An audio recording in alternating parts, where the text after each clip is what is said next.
அனைவருக்கும் வணக்கம். ஸோ சில காலமாக பார்த்திங்கன்னா நம்முடைய டிஎன்பிஎஸ்சி பற்றி எதுவுமே பேசாமல் இருந்தோம். இப்போ மீண்டும் பார்த்திங்கன்னா மாணவர்கள் தரப்பிலிருந்து நிறைய பேர் அவர்களுடைய குறைகளை தெரிவித்திருக்கிறார்கள். குரூப் 2 உடைய தேர்வு சென்ற வருடம் group 2 preliminary exam 2A preliminary exam last year நடந்துச்சு. இந்த வருஷம் பிப்ரவரி மாதம் 8ஆம் தேதி 2Aவுக்கு உண்டான மெயின்ஸும் 23ஆம் தேதி குரூப் 2க்கு உண்டான மெயின்ஸ் நடத்தினாங்க. ஸோ அப்போ பார்த்திங்கன்னா ரிசல்ட் பப்ளிஷ் பண்ணியாச்சு. இப்போ கவுன்சிலிங் நடத்தணும். ரிசல்ட் பப்ளிஷ் பண்ணதில் பாஸ் இருந்தாச்சு, நல்ல மார்க்கு கொடுத்துட்டாங்க. ஸோ இந்த சூழ்நிலையில் அதில் ஃபாரஸ்டர், அதாவது குரூப் 2 அந்த பிரிவின் கீழே வரக்கூடிய ஃபாரஸ்டர் அப்படிங்கிற போஸ்ட்டுக்கு கவுன்சிலிங்க்கு முன்னாடி என்ன பண்ணுவாங்க அப்படின்னா ஃபிசிக்கல் டெஸ்ட் நடத்துவாங்க. ஃபிசிக்கல் என்டூரன்ஸ் டெஸ்ட் நடத்துவாங்க.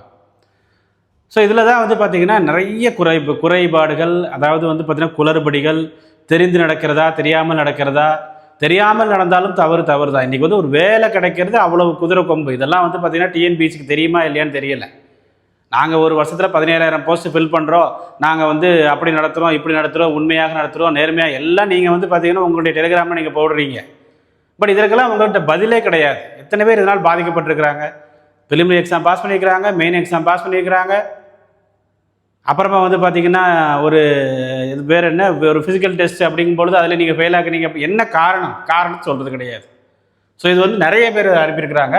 நாளைக்கு ஃபிசிக்கல் என்டூரன்ஸ் டெஸ்ட், அதாவது ஃபாரஸ்டர் போஸ்ட்டுக்கு நடக்க போகுது. அதில் பார்த்திங்க அப்படின்னா இவர் என்ன சொல்லியிருக்காரு, குரூப் 2 தேர்வில் எனது பதிவன் நம்ம விட்டுறலாம்.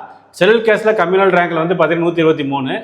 பட் அந்த நடைப்பயிற்சிக்கான அறிவிப்பில் எனது பதிவன் இடம்பெறவில்லை. ஷெட்யூல் கேஸ்டில் பார்த்திங்கன்னா 123 அப்படிங்கிற மாதிரி பார்த்திங்க அப்படின்னு எடுத்துக்காரு. இவரை விட பின்னாடி உள்ள ரேங்க் 336 நடைப்பயிற்சிக்கு கூப்பிட்டுருக்குறாங்க. இப்போ நம்ம அதை தான் நம்ம கேட்குறோம். அதாவது ஒரு 123வது ரேங்க் 123வது ரேங்க் எடுத்த ஷெட்யூல் காஸ்டில் இருக்கக்கூடிய ஒருத்தர் நீங்கள் நடைப்பயிற்சிக்கு கூப்பிடுறீங்க, ஃபிசிக்கல் டெஸ்ட் கூப்பிடவில்லை. பட் அவருக்கு அப்புறம் ஒரு 220 ரேங்க் பின்னாடி இருக்கக்கூடிய 336 ரேங்க் எடுத்தவரை கூப்பிடுறீங்க அப்படின்னா அவங்க இருவரும் பார்த்திங்கன்னா same category, same education qualification, physical test, அந்த ஃபிசிக்கல் மெஷர்மெண்ட் எல்லாமே கரெக்டாக இருக்குது, டாக்டர் சர்டிஃபிகேட் எல்லாமே வச்சுருக்கிறாங்க, தேவையான சர்டிஃபிகேட் எல்லாமே கொடுத்துருக்குறாங்க. ஆக்சுவலாக பார்த்திங்க அப்படின்னா ஃபஸ்ட்டு குரூப் 2A தேர்வுக்கு சர்டிஃபிகேட்டாக ஆன்லைன் சர்டிஃபிகேட் வெரிஃபிகேஷனை பார்த்திங்கன்னா நடத்திருக்கிறாங்க. அதில் ஒரு குறிப்பிட்ட நம்பர் பார்த்திங்கன்னா ஆன்லைன் சர்டிஃபிகேட் வெரிஃபிகேஷன் பண்ணியிருக்கிறாங்க. சரி, ஓகே. அப்புறம் கொஞ்ச நாள் கழித்து ஒரு குறிப்பிட்ட நபர்களுக்கு மட்டும் ரீஅப்லோட் பண்ண சொல்கிறாங்க. ஏன்னா ஒரு சில நேரங்களில் டாக்குமெண்ட் தப்பாக இருந்திருக்கு, ரீஅப்லோட் பண்ண சொல்லியிருக்கிறாங்க. சரி, ஓகே.